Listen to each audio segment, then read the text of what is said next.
আসসালামু আলাইকুম। সবাই কেমন আছেন? আলহামদুলিল্লাহ, আল্লাহর রহমতে আমি ভালো আছি। তো আজকে শুক্রবার, সবাইকে জুমা মোবারক। তো আমাদের সকালবেলা কিছু সবজি নিয়ে আসছে, যদিও আমাদের শুক্রবার একদিনই সপ্তাহে বাজার করা হয়, মাছ নিয়ে আসে, অনেক কিছু নিয়ে আসে। তো আজকে আমার আঙ্কেল খুবই একটু অসুস্থ, আর আমার ফ্রিজে অনেক মাছ আছে, এই সপ্তাহের জন্য আর লাগবে না, ওগুলাই হয়ে যাবে। তো এখানে কিছু সবজি আছে, ওগুলো সব গুছিয়ে এখানে আমি নাস্তা করতে বসে পড়লাম। তো সকালবেলা আজকে দেখা যায় আমাদের যে প্রচুর গরম, শুক্রবারে মাঝে মাঝে পান্তা ভাত খাওয়া হয়। আঙ্কেলের ঠান্ডা দেখে আজকে আর পান্তা ভাত খেলাম না। তো এখানে সুজি আর ডিম ভেজে নিয়েছি পেঁয়াজ দিয়ে। তো সবার নাস্তা করা শেষ, আমিও এখন করে ফেলবো। আর বাসার একটু কাজ আছে বাইরে, আমার আঙ্কেল সবাই বাইরে যাবে, চলে আসবে, আবার বাসায় এসে খাওয়া দাওয়া করবে। তো আমি এখানে নাস্তাটা কমপ্লিট করে রান্নাঘরে চলে আসছি। যারা আমার ভিডিও দেখেন নিশ্চয়ই জানেন যে আমার বাসার চুলে একদমই গ্যাস থাকে না। তো আজকে যেহেতু মাছটা আনা হয় না, তেমন একটা ঝামেলা একটু কমই। আর আমার রান্নাঘরটা নিচে, চুলাটা নিচেই বসে সব কাজ করতে হয়। তো এই জন্য দেখা যায় রান্নাঘরটা একটু ছোট, তো এই জন্য একটু এলোমেলো থাকে। কেউ কিছু মনে করবেন না, মানুষের থেকেও কষ্ট ছোট রান্নাঘরও রান্না করা। তো আলহামদুলিল্লাহ সেই তুলনায় অনেকটাই বড় মোটামুটি। তো আমার একটু রান্নাঘরে দেখা যায় জিনিসপত্র একটু বেশি, চারপাশে একটু ছড়ানো ছিটানো থাকে, আর নিচতলা নিচে দেখে এই ধরনের খুব মনে হয়, তারপরও গুছিয়ে চেষ্টা করি। তা আমি এখানে একটু খাসি মাংস রান্না করব। শুক্রবার তো সব বাসায় নিশ্চয়ই ভালো মন্দ সবাই খায়, যেহেতু অন্য দিনও খাওয়া হয়, কিন্তু সবাই একসাথে খাওয়া হয় না। শুক্রবারে সবাই বাসায় থাকে, দুপুরবেলা একসাথে খাওয়া হয়, দেখা যায় অন্য দিন এটা হয়ে ওঠে না। তো ভালো মন্দ সবাই বাসায় সবাই খায়। তো আমি এখন মাংসটা রান্না করব। আমি এখানে 1 কেজি মাংস, খাসি মাংস নিয়ে নিচ্ছি।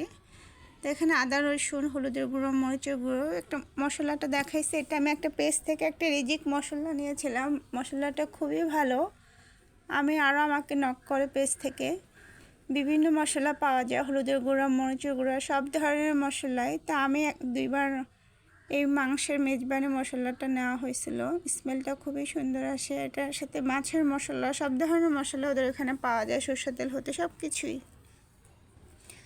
তা আমার ভালো দেখে আমি পেজ থেকে বারবারই জিনিসটা নেই। তা আমার এটা শুনে অনেকেই আমার কাছ থেকে বলে আমি পেজ থেকে মশলাটা নিয়ে দিই, খুবই ভালো।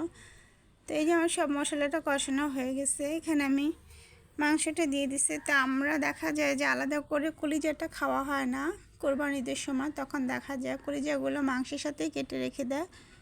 কলিজা দিলে কিন্তু অন্যরকম একটা মাংসের টেস্ট চলে আসে, আপনি দেখবেন যে কোনো মাংসের সাথে কলিজাটা থাকলে, সেটা গরু হোক আর খাসি হোক, তো এইভাবে রান্না করলে মাংসটার স্মেলটা অন্যরকম লাগে।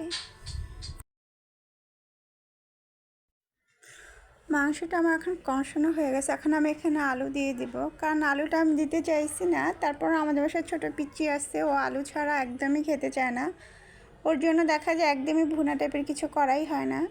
তো আমি এখানে কয়েকটা আলু দিয়ে দিছি। তো আমি এখন একটা খিচুড়ি রান্না করব, সবজি দিয়ে নরম খিচুড়ি। আমাদের বাসায় ঝরঝরা খিচুড়িটা তেমন একটা খাওয়া হয় না, দেখা যায় বেশিরভাগ নরম খিচুড়ি খাওয়া, অবশ্যই শরীরের জন্য ভালো, ঝরঝরাটা মজা বেশি, বাট এইভাবে রান্না করলে খারাপ লাগে না। তো আমি এখানে আধা কেজি চাল, ডালটা আমি আমার আন্দাজ মতন অল্প একটু দিয়েছি, হয়তো আধা পট হবে, আর কিছুটা মুগ ডাল দিয়ে দিছি, দেখছেন। তো এখন এখানে আমার মাংস আলুটা কষানো হয়ে গেছে ভালো করে। আমি কিন্তু এখন পর্যন্ত কোনো পানি দেওয়া হয়নি, এখন আমি একবারে দিয়ে দিলাম ঝোলটা। তো আমার বাসায় গ্যাসটা যেহেতু কম, এই জন্য আমি একদম অল্প পানি দিয়েছি, আন্দাজ করে যতটা সম্ভব। তো এখন আমি খিচুড়িটা বসিয়ে দেবো, অবশ্যই সরষের তেল দিয়ে রান্না করব। সবজির খিচুড়ি আপনি দেখবেন সরষের তেল দিয়ে রান্না করলে অন্যরকম একটা স্মেল চলে আসে। তো আমি এখানে কিছু আস্ত জিরা দিয়ে দিচ্ছি, আর এখানে আমি দারচিনি, এলাচি, লং, স্টার মশলা, যত গরম মশলা আছে সব কিছু দিয়ে দিছি। তেলের ভিতরে দেওয়ার চেষ্টা করবেন, তাহলে একটু 2 মিনিট রাখলে দেখা যায় একটা আলাদা ফ্লেভার আসে।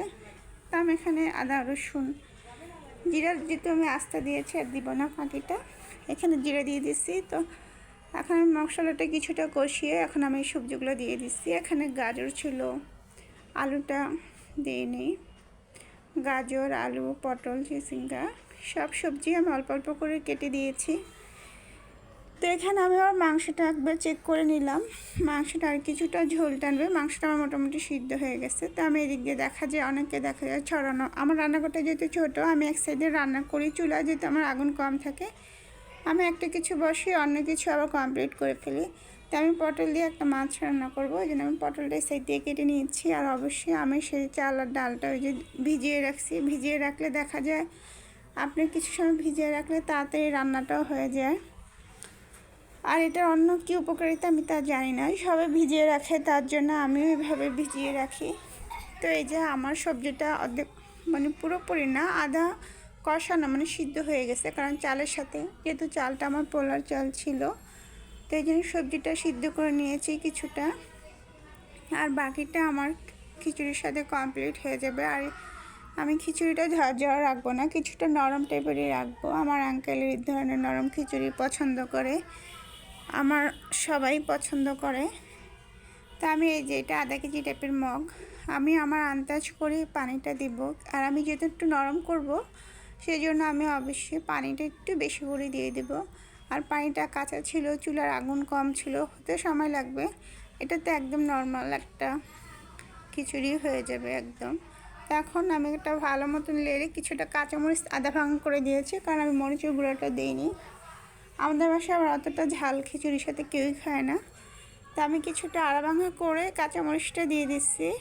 আর সেই মাংসটা আমার হয়ে গেছে। এখন আমি এটাতে কিছুটা কাঁচামরিচ আর জিরার গুঁড়ো দিয়ে দিব। আর খিচুড়ির সাথে আপনি দেখবেন একটু ঝোল ঝোল টাইপের কিছু হইলেই বেশিরভাগ ভালো হয়। তা আমি মাংসের ভিতরে কাঁচামরিচ দিয়ে একটা পাটায় দিচ্ছি, কারণ খাসি মাংসের স্মেলটা তেমন একটা ভালো লাগে না, এভাবে মরিচের একটা স্মেল আসলে অন্যরকম লাগে। তবে এখন জিরা গুঁড়োটা দিয়ে আর 5 মিনিট এটা রেখে রেস্টে রেখে আমি একটা নামিয়ে ফেলবো। তো আমার খাসি মাংসটাও কমপ্লিট হয়ে গেছে। আর এদিক দিয়ে আমার খিচুড়িটাও হয়ে গেছে, পানিটা কমে আসছে। তো আমি এখন কিছুটা আচার দিব। আমার আচারটা করা ছিল, এটা আমের আচার। আচারটা আসলে এভাবে করা হয়েছিল খিচুড়ি রান্না করলে খিচুড়িতে দেওয়ার জন্য। তো আচারটা দিলে অন্যরকম একটা ফ্লেভার চলে আসে। যার যার বাসায় আচার থাকলে এভাবে লাস্টে দিয়ে আচার দিয়ে দিবেন। আচার দিলে দেখবেন খিচুড়ির ফ্লেভারটা একদম অন্য লেভেলে চলে যাবে। তো খুবই মজা লাগে। আমরা মাঝে মাঝেই দেখা যায় নরম করে খিচুড়ি রানলে এভাবে আচার দিয়ে দেওয়া হয়। তো এখন আমি এটা আরও 5 মিনিট এখন। আর কাঁচা সরষের তেলটা খিচুড়ি রান্না করলে অবশ্যই কাঁচা একটু সরষের তেল দিয়ে দিবেন, সরষের তেল দিলেও ফ্লেভারটা অন্যরকম আসে। তো আমি এখন একটু কিছুটা ভর্তা করে ফেলবো। এখানে আমি চাপা শুটকি ভর্তা, কালো জিরা ভর্তা আর সরিষা ভর্তা করব। খিচুড়ি মানেই হচ্ছে ভর্তা, ভর্তা ছাড়া অবশ্যই ভালো লাগে না।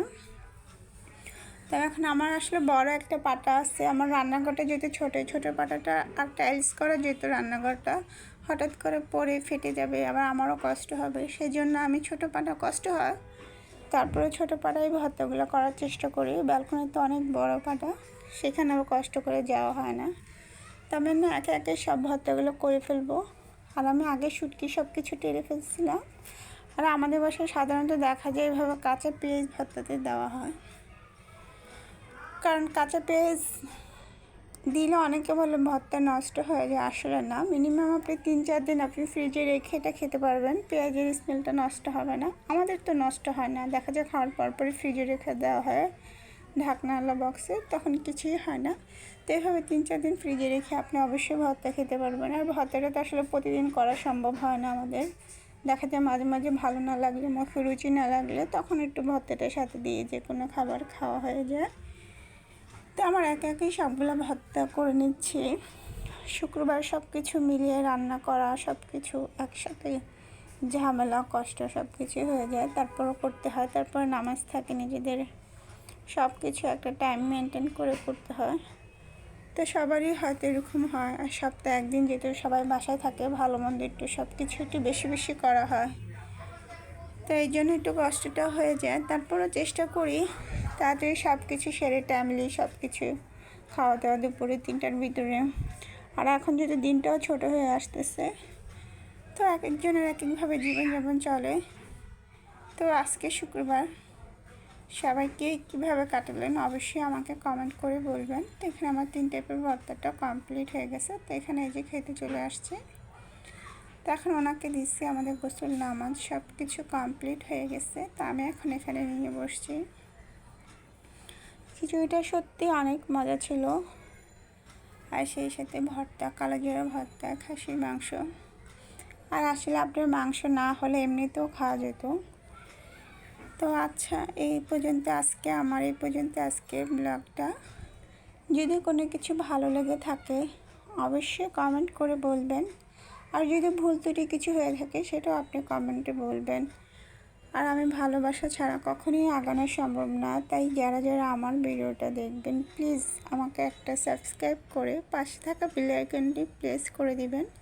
তাহলে আমার নতুন নতুন ভিডিওগুলো দেখতে পাবেন।